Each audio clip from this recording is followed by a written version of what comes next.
Bismillahirrahmanirrahim. Assalamualaikum warahmatullahi wabarakatuh. Baik teman-teman, kita ketemu lagi di pertemuan kedua.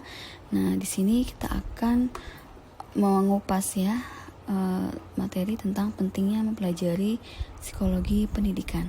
Oke, kita langsung saja masuk ke pembahasannya ya. Namun sebelumnya saya akan bertanya ke teman-teman, kenapa sih kita harus belajar psikologi pendidikan? Karena dalam perjalanan teman-teman nanti ya, teman-teman akan menemukan bahwa dalam mengajar itu bukan cuma mengajarkan materi, tapi di situ kita harus mengenali bagaimana kondisi kejiwaan siswa-siswa kita, anak didik kita di dalam kelas gitu. Baik, kita langsung masuk ke materi ya. Dalam melaksanakan tugasnya, seorang guru itu harus mampu menjadi motivator ya, menjadi psikolog. Karena guru itu adalah sebagai aktor utama dari kesuksesan pendidikan. Dan guru itu memiliki tugas atau fungsi sebagai pengajar, pendidik, pembimbing, pelatih. Nah, tapi di kelas itu teman-teman bukan hanya berbicara aja, lalu teman-teman mengabaikan faktor lain, yaitu faktor anak didik kita yang mungkin mereka kadang suka ribut, mungkin mereka ada yang ngantuk, mungkin ada yang berbicara di kelas, ada yang menangis, ada yang bertengkar gitu. Itu akan menjadi salah satu fokus perhatian teman-teman, gimana caranya teman-teman sebagai guru tidak hanya mengajar aja, tapi juga mendidik dan membimbing. Nah, itu yang akan kita pelajari di psikologi pendidikan. Kemudian terlepas dari itu, teman-teman juga harus tahu dulu kompetensi profesional guru itu seperti apa. Yang pertama, itu mengenal secara mendalam peserta didik. Nah, itu harus tahu. Jadi kita nggak cuma hanya berdiri di kelas, di depan menyiapkan pelajaran, tapi juga harus karakter peserta didik itu, kondisinya bagaimana, dia belajar nyaman atau enggak gitu, ataukah ada gangguan dan sebagainya. Kemudian menguasai bidang ilmu sebagai sumber bahan ajar dan bidang ilmu pendukung bahan ajar. Nah, di saat sekarang ini kita udah paham ya, sangat terbuka sekali, sangat terbuka luas untuk kesempatan belajar dimanapun. Jadi sebagai guru harus mendukung apapun itu dalam pembelajaran siswanya. Jadi misalnya siswa itu bisa memperoleh bahan ajar dari buku, dari internet dan lain sebagainya. Kemudian seorang guru juga bisa menyelenggarakan pembelajaran yang mendidik. Jadi pembelajaran yang mendidik itu tidak hanya dijalankan oleh guru aja di kelas gitu, tapi juga di luar kelas atau di lingkungan sekolah. Guru juga harus menjadi contoh teladan yang baik bagi anak-anaknya. Kemudian yang terakhir, mengembangkan kemampuan profesional secara berkelanjutan. Maksudnya di sini teman-teman tidak menutup kemungkinan kalau nanti lulus S1 lanjut ke S2 gitu kan, atau misalnya nggak puas nih dengan lulus S2 lanjut lagi ke S3. Nah, itu sangat bagus sekali ya buat pengembangan diri teman-teman semua. Nah, lanjut, mungkin teman-teman banyak yang bertanya-tanya ya, itu kita belajar psikologi pendidikan. Secara harfiahnya itu ada dua kata ya, ada psikologi dan ada pendidikan. Nah, ini adalah dua kata yang berbeda. Coba nanti kita lihat apa sih pengertian dari psikologi dan pendidikan itu. Baik, kita lihat pengertian psikologi dan pendidikan. Kalau kita lihat psikologi aja ini terdiri dari dua kata ya. Jadi psikologi berasal dari bahasa Yunani, psyche yang artinya jiwa atau manifestasi jiwa, yaitu perilaku individu dalam berinteraksi dengan lingkungan. Kemudian logos artinya yaitu ilmu pengetahuan. Jadi bisa kita simpulkan psikologi adalah ilmu pengetahuan yang mempelajari tingkah laku manusia, baik itu tingkah laku manusia sebagai individu maupun dalam hubungannya dengan lingkungannya. Nah, jadi saya harap teman-teman tidak ada yang tersesat lagi ya. Nanti kalau misalkan ada pertanyaan apa itu psikologi, psikologi adalah ilmu tentang jiwa. Nah, itu salah. Jadi yang benar adalah psikologi itu ilmu tentang tingkah laku manusia. Karena jiwa itu tidak bisa diukur. Jiwa itu abstrak. Coba misalnya kita bertanya, kamu jiwanya hari ini seperti apa? Kita nggak tahu, harus diukur dulu.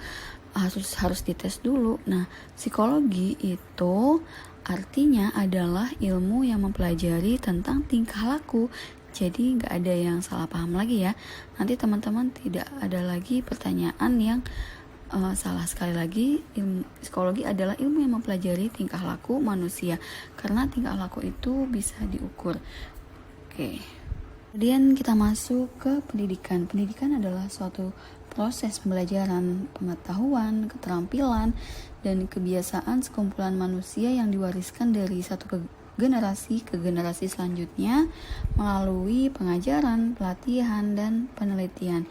Jadi pendidikan sebagai suatu kegiatan yang mana di dalamnya melibatkan banyak orang, yaitu ada peserta didik, ada pendidik, ada administrator, ada masyarakat atau stakeholders, dan orang tua peserta didik.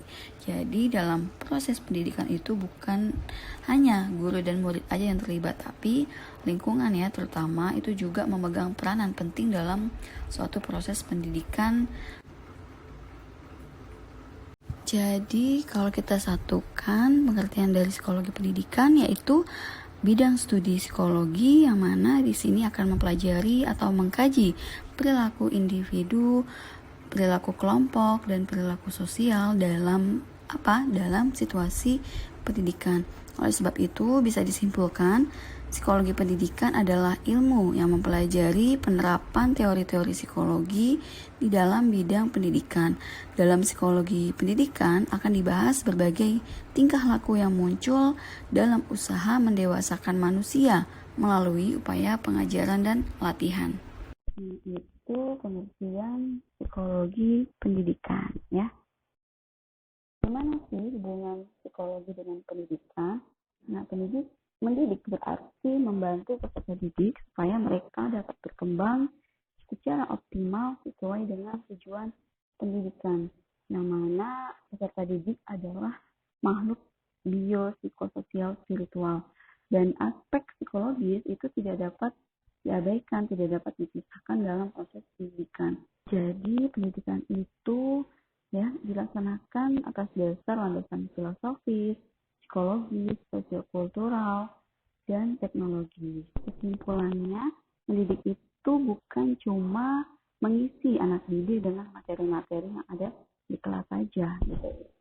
Tapi seorang pendidik itu harus membantu peserta didiknya untuk mengembangkan dirinya, kemudian mengembangkan emosionalnya juga. Jadi tugas sebagai guru itu bukan satu macam aja ya, tapi ada banyak macamnya. Selanjutnya yaitu klasifikasi psikologi berdasarkan bidang yang dipelajari. Ya, jadi ternyata cabang-cabang ilmu psikologi itu ternyata ada banyak ya.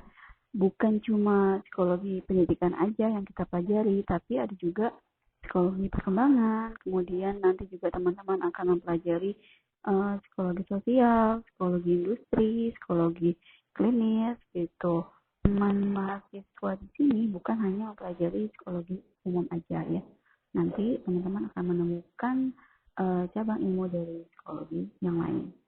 Kemudian ruang lingkup psikologi pendidikan. Pada dasarnya psikologi pendidikan ini memang mempelajari seluruh tingkah laku manusia yang terlibat dalam proses pendidikan.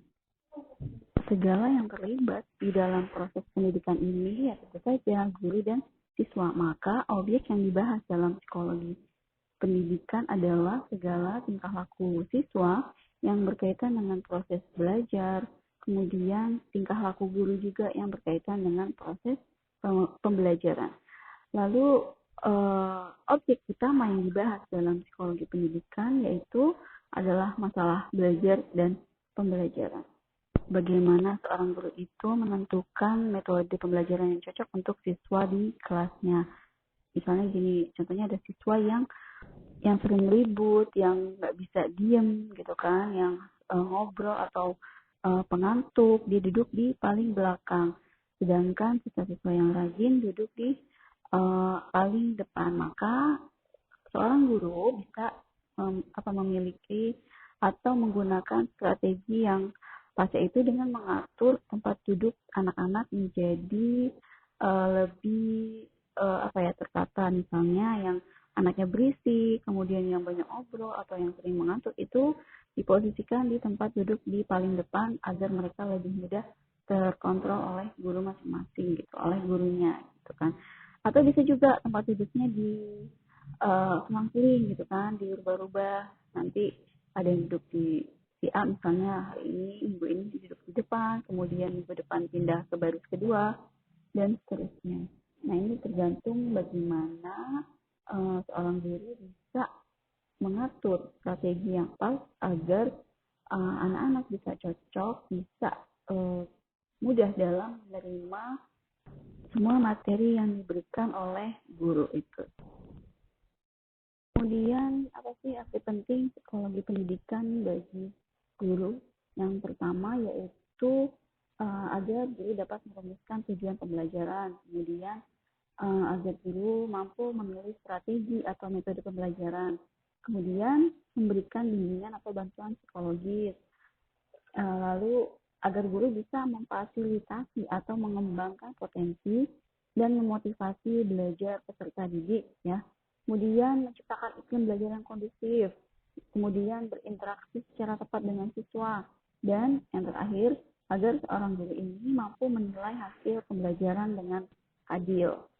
Jadi intinya ya, seorang pendidik ini harus punya kemampuan untuk menciptakan suasana hubungan antar manusia atau human relation, khususnya dengan peserta didik, sehingga tujuan pendidikan atau pembelajaran dapat tercapai. Masuk ke kontribusi psikologi pendidikan. Kontribusinya apa aja? Kontribusinya yaitu terhadap pengembangan dan pembaruan kurikulum, kemudian terhadap sistem pembelajaran, dan terhadap sistem penilaian atau evaluasi. Oke, selanjutnya lapangan pekerjaan psikologi pendidikan. Karena psikologi pendidikan ini bertujuan untuk membantu memecahkan masalah-masalah dalam proses pendidikan, jadi dalam bidang pendidikan formal maka sangat-sangat diperlukan.